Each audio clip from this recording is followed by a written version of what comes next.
Hey, Top 10 viewers, if you haven't heard by now, this show, along with myself, are moving over to a new home. Go to youtube.com/know or theknow.tv and make sure you don't miss a Top 10 episode. So once again, this show and myself, we're leaving Screw Attack and we're going to The Know. It's going to be the same old show, same old me, so go subscribe over there and don't miss an episode. Boss fights. They should be epic, they should be exciting, they should give you a fair challenge, and above all, they should be a ton of fun. So, the opposite of everything you're about to see. Hey, I'm Nervous Nick for Screw Attack's Top 10 Worst Boss Fights. Number 10. I am not a Pokemon professional. Most people are not. Even though I know that there are some clear strategies to beating Whitney's Miltank in Gen 2, the average player, like myself, is really unlikely to ever encounter them. So we all just repeatedly died to this stupid cow over and over again. But get this, if any Pokemon on your team are male, Miltank's Attract takes the odds of your attacks working and slashes them in half. And guess what? The odds of your starting Pokemon being male, no matter which one you go with, are 87.5%. Plus, Miltank's rollout doubles in power every time it's used, and whenever Miltank's abnormally large health pool dips below half, it uses Milk Drink to restore most of it back. So imagine, if you will, a prolonged battle featuring a cow sucking on its own teats while it rolls around the room steamrolling your Pokemon. That's what this boss fight is. And it is maddening. Number 9. One trailer got every Star Wars fan out there hyped for The Force Unleashed. It was that one where the apprentice pulls an entire dang Star Destroyer out of the flippin' sky. Needless to say, that part in the actual game did not live up to the expectations set. You have to wrestle against these frustrating controls to rotate the dumb thing, only to be constantly interrupted by TIE fighters doing bombing runs on you every 10 seconds. What should have been an awe-inspiring moment of feeling awesome turned into screaming every Star Wars profanity known to man. All I know is Bantha Poodoo, or whatever Sebulba says, so that's all I had to work with. Number 8. Mega Man? That's a good game. Mega Man X? That's a really good game. Mega Man X7? That's not a very good game. If you actually wanted to beat Mega Man X7, you had to go through Flame Hynard.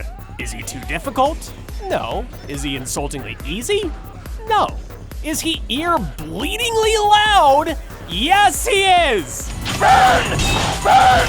Burn to the ground! You know, this whole boss fight is kind of a testament to PS2 era audio mixing. It's the kind of sound mixing that would make the Sonic Adventure games proud, you know? I especially love how if you listen really closely, you can subtly hear Hynard say burn and burn to the ground. A lot? Okay, that's enough! Burn to the ground! Stop! Next number! Number 7. Oh, thank God. We're out of there. But you know what? Those new Deus Ex games have been some pretty top-notch stuff. Eidos really knocked it out of the park with Human Revolution, except for those boss fights. If they feel like they were outsourced to a totally unrelated studio that didn't quite get what Deus Ex was all about, you might just be a god, because that is exactly what happened with this game.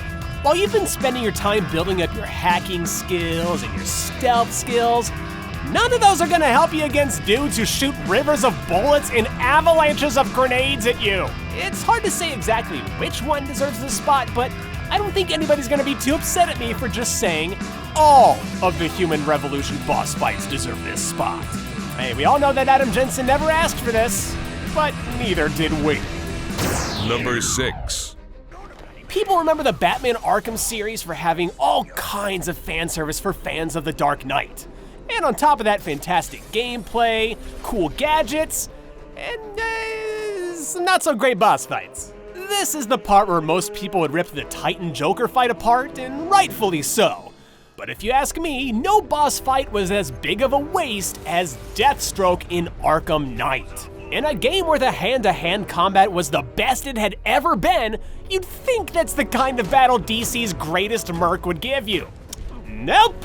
Slade Wilson's big return was wasted on the absolute least interesting new mechanic in the game, a Batmobile tank fight. You don't even get to see Deathstroke. That is, until he jumped out of his tank in epic slow motion. Finally, the face-to-face encounter we all wanted. Are you goddamn kidding me? Number 5. If you've played the original Kingdom Hearts, hey, guess where we're about to go? That second battle against Ursula is an absolute slog. This oversized octopus lady is a gigantic damage sponge, but she's got attacks that can do a ton of damage to you. This is one of those boss fights where there's not a clear intended strategy to win. Your best bet is to somehow get behind her neck rolls where she can't reach you and just keep smacking away at her. But whether you bring down Ursula on your first try or your 50th, by the time it's all said and done, you'll be saltier than the ocean itself. Speaking of which, it should go without saying, but did I mention this whole fight is underwater? Yeah, Kingdom Hearts didn't exactly have what you might call great swimming controls, so just go ahead and add that onto the pile of frustration. Number 4. There may not be a greater trilogy of games that began in the last generation of consoles than Mass Effect. A series so much about individual choice across multiple games was always going to be a tough act to wrap up in a satisfying way, but this ain't it, BioWare. There is no boss at the end of Mass Effect 3. The whole series had been building up to a fight against Harbinger, the evil, mind-controlling, squid-looking Reaper. But all that happens is Harbinger shoots you once, pieces out, and leaves you to stumble toward this beam thing. That's when the real boss of the Mass Effect trilogy jumps out from behind this rock. Marauder Shields? I knew you were the one behind all this, and he's dead. If Marauder Shields here seems like a random enemy, that's because he is. Him being the last true encounter in this game was a big reason why this epic trilogy went out with such a weak, unsatisfying ending. And by the way, those last 3 words, they're not getting old anytime soon. Number 3. It's an ancient joke by now, but Peter Molyneux was known for promising huge things in his games and then not being able to deliver on them. You can just look at the Fable series for examples of that. So if I'm bringing up Fable on a list about the worst boss fights, you know the disappointment has to match the build-up. Lucian was built up as the main antagonist for all of Fable 2, which is a long enough time since it's, an RPG and all. So when you finally get to him, he just starts monologuing, and all the while you can kill him in one shot. The end. Even if you just let him ramble on like I did, one of the NPCs eventually just executes him anyway. The quote-unquote battle against Lucian was so bad that some don't even consider him to be the real final boss. But if that's the case, then that means that the real final boss was a triangle. Yay. Number 2. All right, if you come from a comic book background, you might know that the leader is one of the Hulk's greatest enemies. Is he a major physical threat? No, he's not. But maybe in the SNES and Genesis days, they got a little creative with him. If the developers put any kind of effort into the final boss, maybe the leader could have been. I can't believe I'm saying this, but he does nothing. I mean, literally nothing. He barely even animates, and he especially can't even hurt you. You punch the leader one time, roll credits. Like, it's not even awesome. It's just one weak sauce uppercut to the jaw. I don't even care that this was in the 16-bit era. When the Hulk fights a boss, especially the last one in the game, it should pull out all the stops. It was more fun to punch that giant brain boss that shot tinier brains. What the heck was that about, by the way? It's number 1. Number 1 is a horse that died more than a decade ago and has since been beaten so much that the decomposed skeleton is nothing more than a fine powder. Metaphor. But you know what? It deserved what it got. Sonic 06's battle against Silver is infamous for the worst reasons. Like for the entire rest of the game, you're not just fighting a character, you're fighting the camera.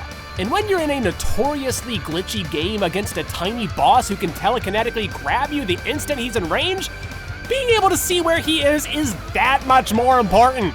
But we all know the real reason Silver takes this spot: his dreaded infinite combo. Silver can throw you into a wall and grab you again right as Sonic reabsorbs a ring, and before you can even do anything to escape it. So Sonic suffers a fate worse than death: an endless tornado of pain and suffering for all of time, until you restart your entire game and try again. Or, if you're really smart, until you eject the disc, snap it in two, and throw it in the garbage. For our secret number 11, Zelda's full of fantastic bosses, right? But what was up with that giant choo-choo from Minish Cap? And you know what? It's not even actually giant. You're just small. That means that this so-called boss is actually just a common enemy. Lame!